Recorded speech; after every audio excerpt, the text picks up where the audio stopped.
السلام عليكم، ازيكم يا حبايبي؟ عاملين ايه؟ وحشتوني جدا من الفيديو اللي فات. النهارده بقى نعمل حاجه جامده، حاجه حلوه، حاجه خفيفه.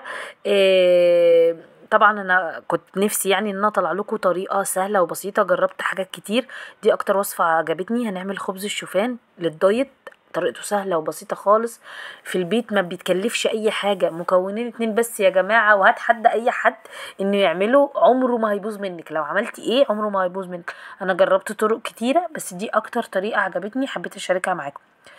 إيه، الخبز زي ما انتم شايفين قد ايه هو طري، بيتفتح بس مش قوي برضو، لان هو برضو لا فيه خميره ولا فيه بيكنج باودر. وبرغم من كل ده زي ما انتم شايفين بيتفتح قدامي اهو. يلا بقى نبدا بسم الله ونشوف جهزنا ايه العيش العسل ده ازاي. اول حاجه عندي نص كوبايه من الميه ونص كوبايه من الحليب. تقدري تستخدمي يا اما كوبايه كامله من الميه يا اما كوبايه كامله من الحليب، انا فضلت نص ونص. تمام اهوت. هسيبه يغلي على النار، يعني هسيب ده يغلي. عندي ايه بقى تاني؟ المكون التاني شوفان. الشوفان ده خدته في الكبه، طحنته كده زي ما انتوا شايفين، عملته دقيق شوفان. تقدري تستخدمي دقيق شوفان لو انت عندك دقيق على طول، وتستغني عن خطوه ان انت تطحنيه ده. هبدا اسيب الميه بالحليب بتاعي ده يغلي، يا دوب كده يبدا يغلي، وهبدا انزل عليه بالشوفان. انا استخدمت ربع معلقه من الملح، تقدري تستغني عنها لو مش بتحبي تحطي ملح في الاكل. تمام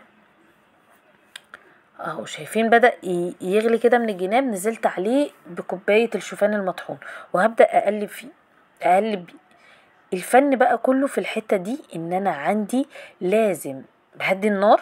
بعد ما انا كنت معلية ههدي النار خالص، وابدأ اسوي الشوفان في الخليط بتاع اللبن والمية ده على نار هادية خالص. ايدي فيه ما بسيبوش، ما ينفعش اسيبه خالص. وهفضل راحة جاية بالمعلقة الخشب كده لحد ما احس عندي ان هو بدأ يتكتل كده ويعمل عجينة. بس شفتوا حاجة في قمة السهولة. لا حطيت خميرة ولا حطيت بيكنج باودر ولا في سكر ولا في دقيق ولا في اي حاجة خالص. طريقته سهلة وبسيطة خالص، حتى مش محتاج مكونات معقدة او اي حاجة مش عندك. شوفان ومية، يا شوفان وحليب، ممكن تستغني عن الحليب وتحطي مية عادي اهوت. لحد بقى ما يبدأ عندي يتكتل زي ما انتوا شايفين كده. ما احس ان بدأ في الطاسة، اهم حاجة برضو ان انا استخدم طاسة ما بتلزقش اهو. استوى عندي كويس وبدأ يبقى له مطة خفيفة كده، يبقى فيه مطة كده خفيفة كده، يبقى عندي هو جاهز تمام. اما اعمل كده بالمعلقة الاقيه بيلزق معايا في مطة كده كده، يبقى هو تمام.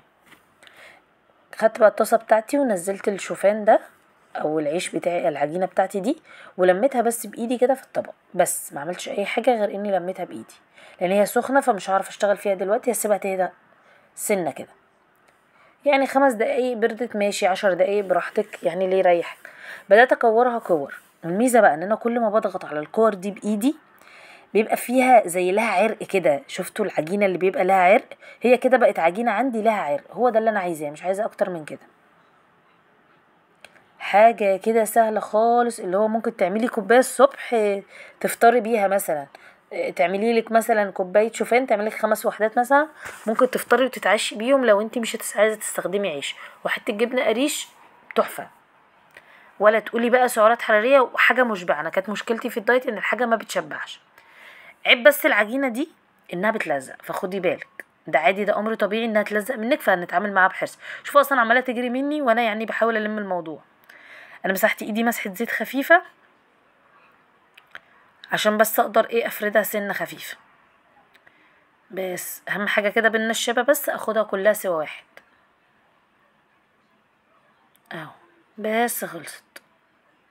كانت مشكلتي مع الدايت يا جماعة ان انا نفسي اكل اكل طعم ويكون صحي بس مش اكتر. فانا جبت لكم عيش شوفان، عجبتني الوصفة حبيت اشاركها معاكم اهوت.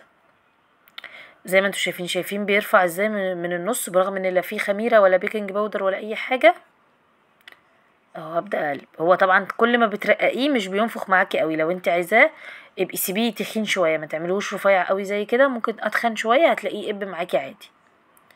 وصفه سهله وبسيطه، ومش عايزه اقول لكم كان يوم كده في الدايت جميل، نمت شبعانه واكله حاجه راضيه عنها. استخدمت معاه جبنه قريش وطماطم وفلفل، تقدري تستخدمي اي حاجه سعراتها قليله. اتمنى طبعا ان انت تجربي الوصفه سهله وبسيطه. لو عجبتك بقى لايك وشير وسبسكرايب عشان تقدري تشاركي الوصفه وتفيدي غيرك وتستفيدي.